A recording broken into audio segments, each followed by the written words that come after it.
मिराज बोला, भगवान बचा लो मुझे, मेरी मॉम मुझे मार डालेगी। मेरी मॉम मेरी दुश्मन बनी हुई है। अब तो ऐसे लग रहा है जैसे दुश्मन के घर में फंस गया हूँ। पता नहीं आप किस गलती की सज़ा दे रहे हो। अपने ही घर में, अपने ही कमरे में छिपकर आने की नौबत आ गई है। ऊपर से अब मैं अपनी मॉम के हत्थे चढ़ने वाला हूँ। वह अपनी शिकायतें कर ही रहा था कि और तभी कबरबोर्ड का दरवाज़ा खुला और मिराज का खोलने वाले एक शख्स को देखकर गला सूख गया। ज्योति जी उसे घूरकर देख रही थी। मिराज की हालत रोनी जैसी हो गई थी।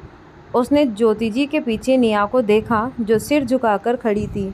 मिराज को समझने में देर नहीं लगी। वो खुद की किस्मत को कोसने लगा। उसकी बीवी ने ही उसे पकड़वा दिया था। वह मन में बोला, क्या कोई झूठ नहीं बोल सकती थी? यूँ मुझे पकड़वाने की क्या ज़रूरत थी? मेरी फिक्र ही नहीं है। ज्योति जी आंखें फाड़े हुए बोली, बाहर आओ। यहाँ कौन सा लुक्का छिपी का खेल खेल रहे हो? मिराज डरते हुए बाहर आया और जल्दी से बोला, मॉम मैं बस नेहा को देखने आया था और कुछ नहीं।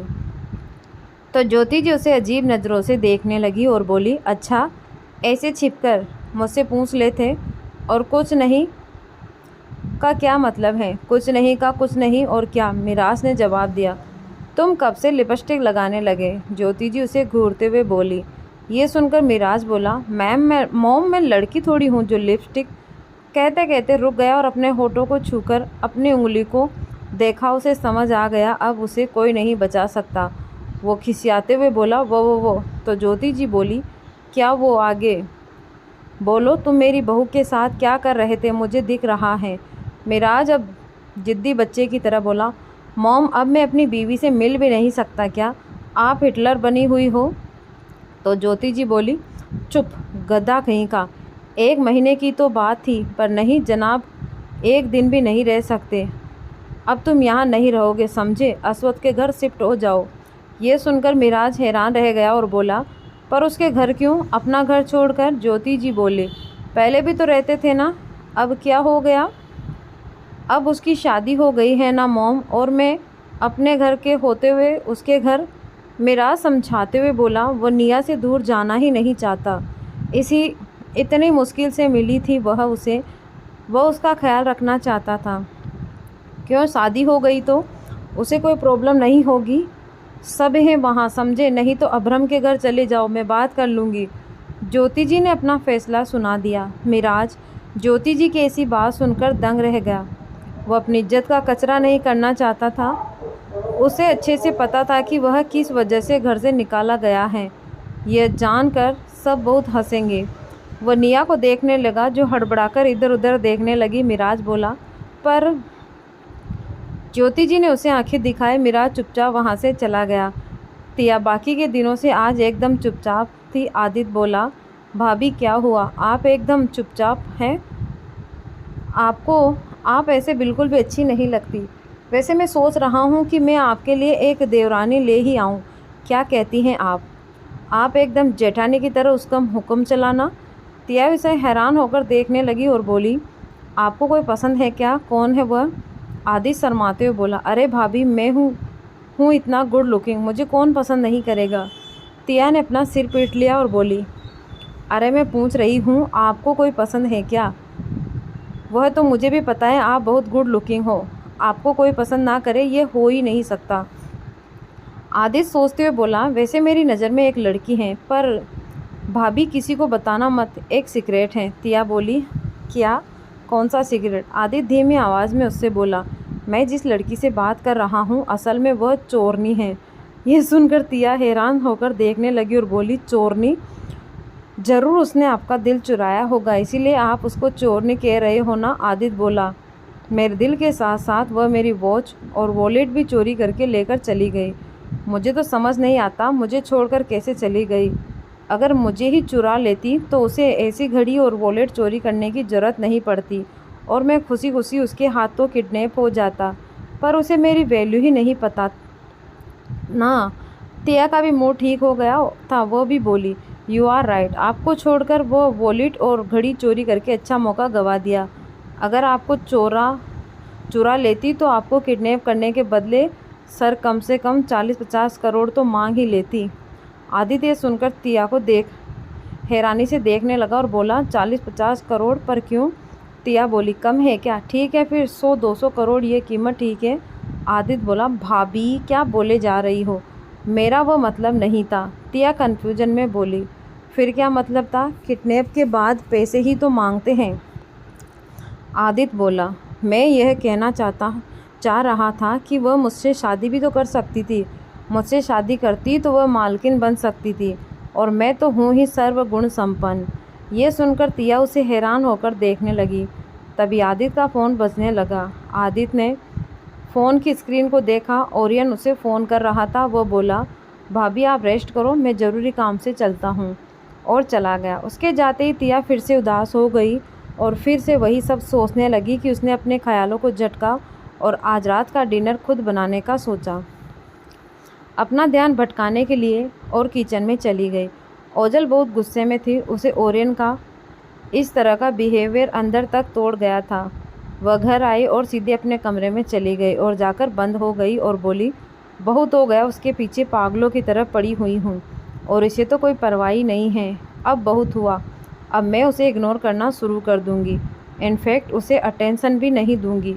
फिर समझ जाएगा मेरा दिल तोड़ के रख दिया है। और अपना बैग बेंच पर फेंक दिया और नहाने चली गई। अग्रवाल हाउस में रिद्धि आज जल्दी से घर आ गए थे। इदिया घर पर नहीं थी, बस लिप्सा ही थी। लिप्सा को तो पता ही नहीं था कि उसके डैड घर आ गए हैं।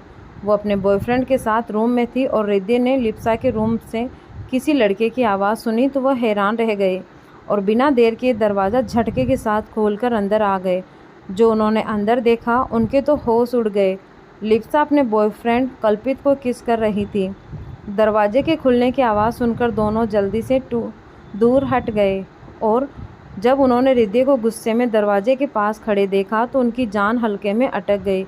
लिप्सा डर की वजह से कांपने लगी और बोली, डैड वो ये मुझे। रिद्धि ने उसे घूरकर देखा तो लिप्सा चुप हो गई। रिद्धि कल्पित को देख कर बोले, तुम तो तिया के बॉयफ्रेंड हो ना, तो तुम लिप्सा के साथ क्या कर रहे हो? कल्पित जल्दी से बोला, नो नहीं, मैं उसका बॉयफ्रेंड नहीं हूँ, बल्कि मैं लिप्सा का बॉयफ्रेंड हूँ। ये सुनकर हृदय को गुस्सा आया और उसने कल्पित को ज़ोर से पंच मारा और उसको कॉलर से पकड़कर बोले, कहना क्या चाहते हो? तुम उसके बॉयफ्रेंड नहीं थे तो उस दिन किससे मिलने आए थे? उसी से मिलने आए थे ना? उन्होंने चिल्लाकर कहा तो कल्पित जल्दी से बोला, मैं उसे जानता भी नहीं हूँ। लिप्सा मेरी गर्लफ्रेंड है। उस दिन भी मैं उससे मिलने आया था। वह तो आपने मुझे लिप्सा के साथ देख लिया था, इसीलिए लिप्सा ने अपनी छोटी बहन को फंसा दिया और मैंने भी इसमें साथ दिया। ये सुनकर हृदय के माथे की नसें तन गई और वह गुस्से में चिल्लाकर बोले, साफ साफ बताओ वरना अभी पुलिस को बुलवाता हूँ मैं, सीधे जेल जाओगे। कल्पित ये सब कुछ उगल दिया। लिप्सा डर से कांपते हुए एक कोने में खड़ी थी। आखिर आज उसका भांडा फूट गया था। हृदय को जब सारी बातें पता चली तो उसके तो होश ही उड़ गए। उन्होंने जितना सोचा था उससे भी बहुत ज़्यादा था जिससे वह अनजान थे। उन्होंने झटके के साथ कल्पित को छोड़ा और बोले, निकलो यहाँ से अभी के अभी। कल्पित छूटने के बाद वहाँ से भाग गया। लिप्सा डर से कांप रही थी। हृदय ने उसे अपने गुस्से से लाल आंखों से देखा और उसके सामने गए और ना कुछ मुचा ना कुछ सुना, सीधे उसके गाल पर थप्पड़ जड़ दिया। लिप्सा सीधे फर्श पर गिरी और रोने लगी और बोली, I am really sorry dad. वो मैं डर गई थी, इसीलिए मैंने तिया को फंसा दिया कि वो उसका बॉयफ्रेंड है। I am really sorry dad. हृदय चिल्लाकर गुस्से में बोले, तुम्हारी सॉरी कहने से अब सब ठीक नहीं होने वाला। मुझे पहले ही समझ जाना चाहिए था, पर उस दिन मेरी मति मारी गई थी जो तुम्हारी और तुम्हारी माँ की बातों पर यकीन कर लिया। अब बताओगी कहाँ है तिया? लिप्सा डरते हुए बोली, मुझे नहीं पता। I don't know dad. हृदय ने उसकी आर्म को पकड़कर उसे खड़ा किया और बोले, तुमसे मुझसे झूठ बोलने की हिम्मत मत करना। उस दिन देखा था ना मैंने तिया की क्या हालत की थी। तुम्हारी उससे भी बुरी करूँगा। मजाक समझ रखा है? तुम्हारी वजह से मैंने उसे इतनी तकलीफ़ दी, पता नहीं उसे क्या क्या कहा। अब बताओगी या फिर तुम्हारी भी वही हालत करूं? लिप्सा ये सुनकर और ज़्यादा डर गई। वह अपनी हालत तिया की तरह नहीं करवाना चाहती थी। वह डरते हुए बोली, वो मैंने आई सोल्ड तिया फॉर 15 लाख। और जैसे तैसे करके उसने तिया को बेच देने वाली बात बता दी। जैसे ही हृदय ने यह सुना उसका खून खोल उठा और उन्होंने लिप्सा को लगातार दोनों गालों पर 10-12 थप्पड़ जड़ दिए। लिप्सा के होठों के किनारों से खून निकल आया था। वो इतने में ही बेहोश होकर गिर पड़ी। तब तक उदिया भी आ चुकी थी। जब उसने हृदय को लिप्सा को थप्पड़ मारते देखा तो चिल्लाकर बोली, आप क्या कर रहे हैं? क्या कर रहे हैं ये? आप लिप्सा को क्यों मार रहे हैं? लिप्सा पर्स पर बेहोश पड़ी हुई इदिया उसे संभालते हुए ने लगी। हृदय गुस्से में बोले, तुम्हें पता था ना कि कल्पित उसका बॉयफ्रेंड है, लेकिन उस दिन तुमने भी तिया को इस सब में फंसा दिया ना। ये सुनकर इदिया की जान हल्के में अटक गई। वो अपनी फटी आंखों से हृदय को देखने लगी। उसने हृदय को कभी भी इतने गुस्से में नहीं देखा था। उनका ऐसा रूप देखकर अंदर तक कांप गई और उसने तो कुछ बोला भी नहीं जा रहा था। हृदय गुस्से में बोले, तुम दोनों माँ बेटी ने हमेशा से उसके साथ बुरा किया है ना। मैं काफ़ी दिनों से नोटिस कर रहा था। तुम दोनों माँ बेटी ना ढंग से खाना बना पाते हो, ना ही घर के सामानों को सही से एडजस्ट कर पाते हो। जाहिर सी बात है कि सारा काम वही करती थी। मैंने उसे काम करने के लिए नहीं रखा था। मेरी गैर मौजूदगी में तुम दोनों ने हमेशा से उसके साथ बुरा किया है ना। मैं यह पहले क्यों नहीं समझ पाया कि वह बस सिर्फ हाँ या ना में ही क्यों जवाब देती थी। हृदय को खुद पर ही गुस्सा और शर्म दोनों आ रही थी कि उनकी वजह से पता नहीं तिया किस हालत में होगी, क्योंकि लिप्सा के हिसाब से उसने तिया को बेच दिया था। कहीं तिया ने कोई गलत कदम तो ना उठा लिया हो या उसके साथ कुछ गलत ना हुआ हो। वह खुद को कैसे माफ़ कर पाएंगे, यह सोचकर ही उनकी रूह कांप गई और वह वहाँ से निकल कर चले गए। इदिया की हालत ख़राब हो गई थी। वो पता नहीं हृदय उनके साथ क्या करेंगे। सहाय सदन में जब मिस्टर सहाय को होश आया तो उन्होंने अभी तक चार्वी और मिसेस सहाय को अपने घर में देखा और चिल्लाकर अपने सर्वेंट को आवाज़ लगाई। जल्दी से 2 सर्वेंट आ गए। मिस्टर सहाय बोले, अभी तक ये दोनों यहाँ पर क्यों हैं? क्या मैंने नहीं कहा था कि इन दोनों को यहाँ से चले जाए? ये दोनों अभी तक क्यों हैं? दोनों सर्वेंट ने वहाँ अपना सिर झुका लिया। मिसेस सहाय बोली, आप ऐसा क्यों कर रहे हैं? माना कि इसमें गलती हो गई, चार्वी से गलती हो गई है, माफ़ कर दीजिए। वो आपकी बेटी हैं, आप उसके साथ ऐसा कैसे कर सकते हैं? मिस्टर सहाय चिल्लाकर बोले, मुझे नहीं पता, निकलो यहाँ से। तुम लोगों ने मेरी बेटी की ज़िंदगी बर्बाद कर दी। मैं हमेशा से समझता था कि निया ने गलतियाँ की हैं, जबकि सच तो ये था कि उसने कभी कुछ गलत किया ही नहीं था, बल्कि उसके सर किसी और की गलतियाँ थोप दी गई थी। शायद मैंने जो पाप किया है उसी की सज़ा आज मुझे मिल रही है और तुम दोनों को यहाँ रखकर मैं वही गलती नहीं कर सकता। अगर आज से सालों पहले अगर मैंने चार्वी के बारे में सोच कर ही तुम्हें शेल्टर ना दिया होता तो आज हालात कुछ और होते। मेरी बीवी जिंदा होती और मेरी बेटी मुझसे इतनी नफ़रत नहीं करती। और उनकी आवाज़ रुंध गई और आंखों में आंसू आ गए। चार्वी का ही सोचकर मैंने निया की मॉम के डेथ के 2 साल बाद तुमसे शादी की थी, पर पता नहीं था कि तुम कभी बदल नहीं सकती। तुम सिर्फ अच्छा इसीलिए बन रही थी क्योंकि मेरे पास पैसा था, दौलत थी, ऊंचा रुतबा था। अगर मिस्टर मलिक चार्वी के काली करतूतों को इंटरनेट पर डाल भी देते हैं तो मुझे कोई फ़र्क नहीं पड़ता। मुझे फ़र्क नहीं पड़ता कि मेरी इज्जत की कितनी धज्जियाँ उड़ेगी। मैं अपनी ही बेटी की नज़रों में इस हद तक गिर चुका हूँ कि अब शायद वह मुझे माफ़ कर पाएंगी। अब मुझे जीने की भी कोई इच्छा नहीं है, वह अफसोस से कहने लगे। उनकी आवाज़ में गिल्ट साफ पता चल रही थी। फिर उन्होंने अपने लोगों को देखा और फैसला सुनाते हुए बोला, शेखर, अनिल, दोनों को घर से धक्के मारकर निकालो। मैं इन्हें एक पल के लिए भी बर्दाश्त नहीं कर सकता। मिसेस सहाय गिड़गिड़ाते हुए बोली, आप ऐसा नहीं कर सकते, हम कहाँ जाएंगे? मिस्टर सहाय ने अपनी जलती हुई आंखों से देखा। चार्वी भी बोली, डैड,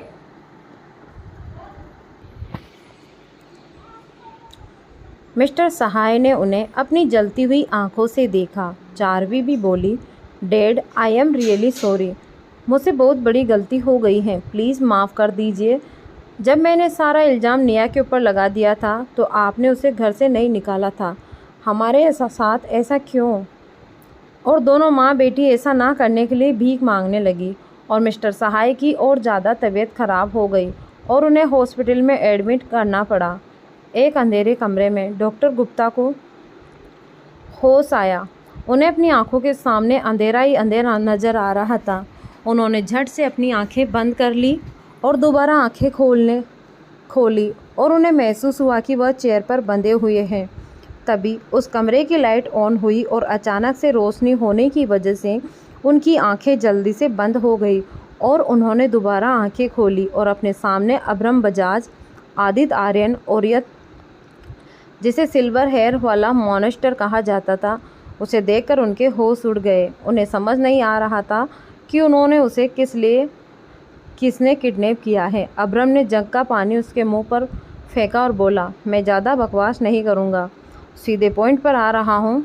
क्यों डॉक्टर की डिग्री क्या मिल गई और डॉक्टर क्या बन गए? लोगों के साथ, उनकी ज़िंदगी के साथ खिलवाड़ करने का राइट मिल गया।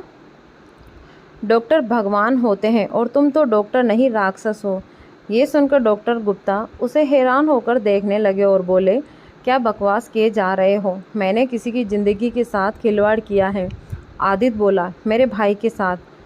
मेरे भाई अश्वत्थ आर्यन डॉक्टर हो। जब डॉक्टर गुप्ता ने ये सुना, उनके पसीने छूट गए। वो अटकते हुए बोले, अश्वत्थ पर हुआ क्या है? तीनों ने इसकी घबराहट को नोटिस कर लिया। अभ्रम बोला, मिसेज जैना आर्यन को कैसे जानते हो? साथ में कॉलेज पास किए हो ना? सीधे सीधे बोलो वरना। और अपने कमर के पीछे से एक लोडेड गन निकाल लिया और बोला, वरना सीधे खोपड़ी उड़ा दूंगा और धमकी नहीं है, समझे? गन को देखकर डॉक्टर गुप्ता की सिट्टे पिट्टी गुम हो गई, पर वह अनजान बनते हुए बोले, क्या हुआ है अश्वत्थ को और मुझे इसे किडनैप करने का क्या मतलब है? आदित्य, जिसे दुनिया जहान का गुस्सा आ रहा था, उसे बिल्कुल भी बर्दाश्त नहीं था कि कोई उसके भाई को नुकसान पहुंचाए। यहाँ तो उसके भाई के बच्चे की बात थी और अश्वत्थ को डॉक्टर गुप्ता धोखा दे रहे थे। उसने एक लोहे का रॉड पकड़ रखा था। उसने बिल्कुल भी नहीं सोचा और डॉक्टर गुप्ता के पैरों को रॉड से मारने लगा। डॉक्टर गुप्ता दर्द के मारे चीखने चिल्लाने लगे। कुछ देर बाद आदित्य रुक गया। डॉक्टर गुप्ता के पैरों से खून निकलना शुरू हो गया था और वह दर्द से तड़प रहे थे। आदित्य बोला, देख डॉक्टर, मुझे अच्छे से पता है तुम मेरे सो कॉल्ड बाप तारुस आर्यन को जानते हो और उनकी बीवी जैना को भी, इसीलिए ये ज़्यादा ना जानने का नाटक करने की ज़रूरत नहीं है, वरना तुम्हारे हाथों की उंगलियां काट के फेंक दूंगा। अब जल्दी बताओ मेरे भाई को कोई प्रॉब्लम नहीं है ना?